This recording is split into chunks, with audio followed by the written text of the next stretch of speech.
Now to the concerning trend of stolen cars across the country. In Norfolk, there have been more than 1,000 stolen vehicles reported since the start of the new year. Evan Kosloff from our Verified team spoke with the Auto Theft Prevention Department of the D.C. Police, and he has some ways to prevent becoming a victim of car theft.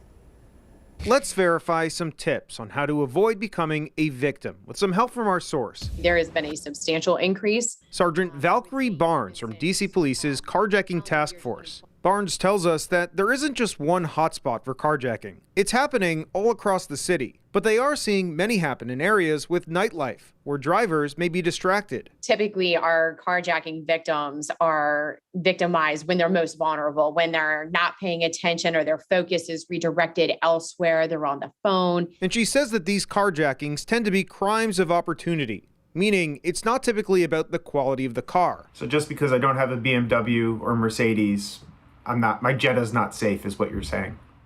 Jettas are not safe either.